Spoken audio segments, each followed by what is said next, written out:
Selamat pagi anak-anak. Pagi, Bu. Bagaimana kabarnya hari ini? Sehat. Sehat semua ya. Pintunya Ibu tutup saja ya karena anginnya masih kencang juga. Nah, baik, sebelum kita memulai pembelajaran, mari kita berdoa dulu ya. Ayo Patan, silakan bantu Ibu memimpin doa. Silakan berdiri anak-anak. Teman-teman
cedera. Mungkin ada yang lain lagi memiliki pengalaman?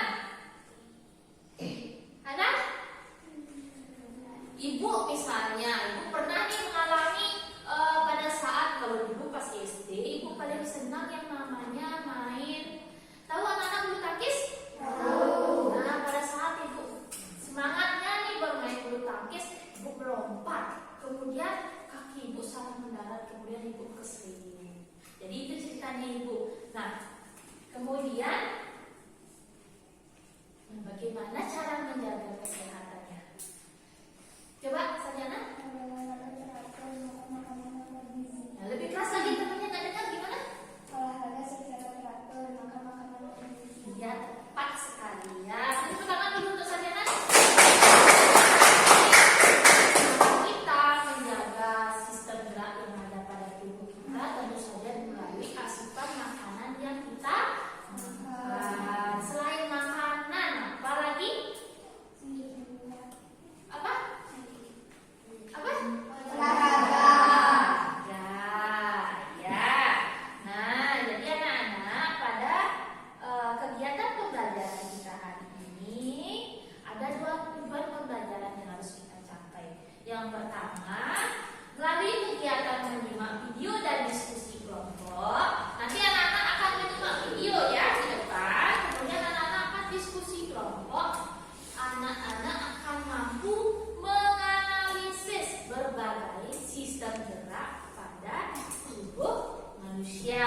Itu yang pertama, tujuan yang pertama. Kemudian tujuan yang kedua, melalui kegiatan diskusi kelompok dan anak-anak nanti akan mengerjakan LKM namanya lembar kerja murid. Anak-anak akan mampu menganalisis bagaimana cara menjaga sistem gerak tersebut. Nah, sampai di sana bisa dipahami? Bisa. Bisa ya? Oke. Nah, sebelum ibu lanjut, ibu ingatkan kembali nih. Jadi kita kan sudah memiliki kesepakatan kelas ya. Nah, kita sekarang terapkan pada saat pembelajaran hari ini. Ketika ibu berbicara, anak-anak bagaimana? Mendengarkan. Ketika anak-anak tidak bisa, anak-anak bertanya. Diangkat tangannya, kemudian bertanya. Dan anak-anak harus fokus mengikuti pembelajaran hari ini. Siap? Siap. Bagus sekali. Jadi ibu berharap ya pembelajaran hari ini anak-anak bisa menerima dengan baik, bisa menerapkannya pada kehidupan anak-anak sehari-hari. Siap? Siap. Nah, sekarang ibu punya satu kasus. Coba kita baca sama-sama. Anak-anak lihat pada tayangan. Andi seorang remaja berusia 16 tahun. Sering menghabiskan waktu berjam-jam duduk di depan komputer untuk mengerjakan tugas sekolah. Kemudian ia sering duduk dengan posisi membungkuk, bahu membulat, dan leher menunduk. Akhir-akhir ini Andi mulai merasa nyeri punggung bagian bawah yang semakin parah. Nah, kemudian merasakan nyeri semakin parah. Lalu ia juga sering mengalami kelelahan, terutama pada saat pembelajaran dia sulit untuk berkonsentrasi. Nah, itu kasusnya. Kemudian ibu punya pertanyaan lagi. Kan anak-anak tanggapi. Nah, yang pertama, apa yang mungkin menjadi penyebab utama masalah kesehatan yang dialami Andi?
yang bergizi.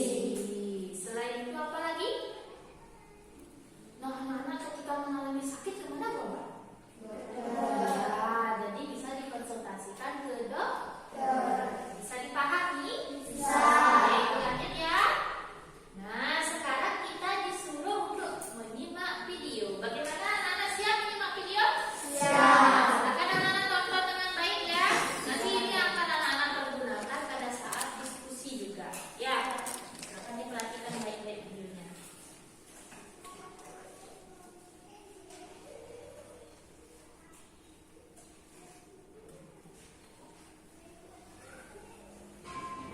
Penyakit yang menyerang sistem gerak.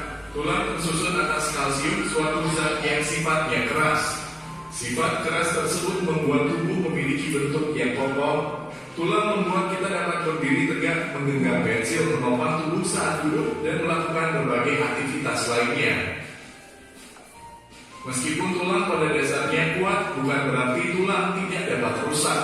Begitu pula dengan otot dan sistem saraf di dalam tubuh kita. Semuanya bisa saja mengalami kerusakan apabila kita tidak dapat menjaga dengan baik anggota tubuh kita. Berikut beberapa contoh penyakit yang dapat menyerang sistem gerak. 1. Osteoporosis.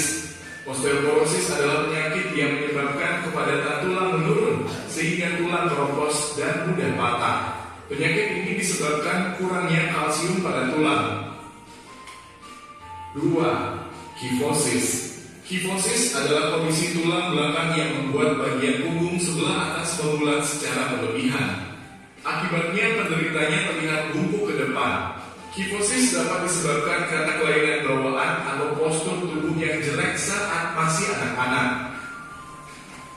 3. Lordosis. Lordosis adalah kelainan tulang punggung di mana bagian bawah melengkung secara berlebihan.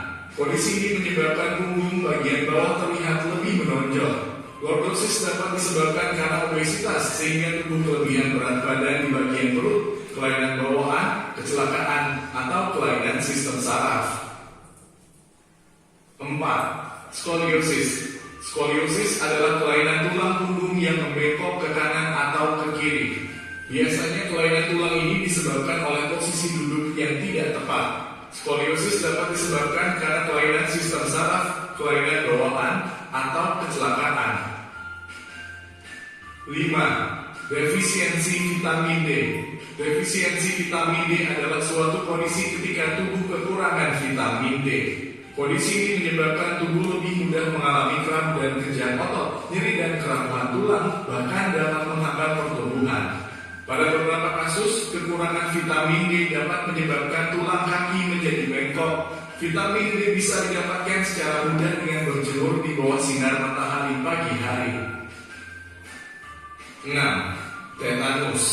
Tetanus adalah kondisi seluruh tubuh menjadi kaku, tegang, dan sulit bergerak. Penyakit ini sangat berbahaya dan jika tidak segera ditangani bisa menyebabkan kematian. Penyebabnya yaitu masuknya bakteri Clostridium tetani dari tanah kotoran hewan ke dalam tubuh melalui luka di kulit. Agar terhindar dari tetanus, gunakan alas kaki saat beraktivitas di luar rumah. 7. Kram atau kejang otot. Kram atau kejang otot dikarenakan kegiatan otot yang berlebihan. Biasanya terjadi saat melakukan olahraga berat tanpa diawali kegiatan pemanasan terlebih dahulu. 8. Terkilir atau keseleo. Terkilir atau keseleo adalah cedera otot yang umumnya terjadi di bagian kaki atau tangan. Terkilir atau keseleo dapat disebabkan karena jatuh dengan posisi pergelangan kaki yang berputar, cedera saat olahraga, dan sebagainya. Oke. Nah, bagaimana tadi? Ada berapa penyakit pada sistem gerak pada tubuh manusia? 8. Ada 8. Yang pertama apa namanya? Osteoporosis. Yang kedua? Kifosis. Yang ketiga? Lordosis. Yang keempat? Skoliosis. Yang kelima?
Yang pertama apa? Penjelasannya sedikit saja. Apa yang ya.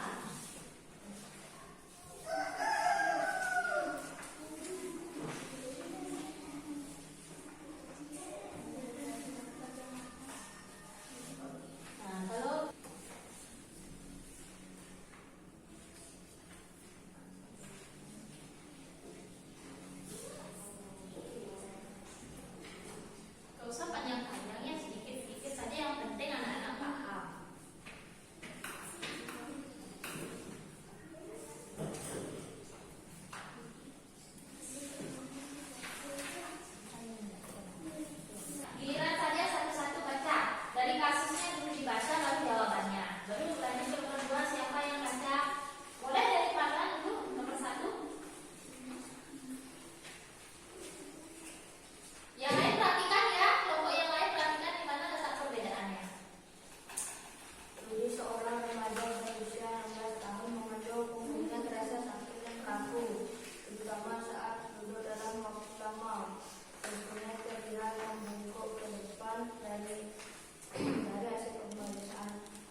Sampai di sana bisa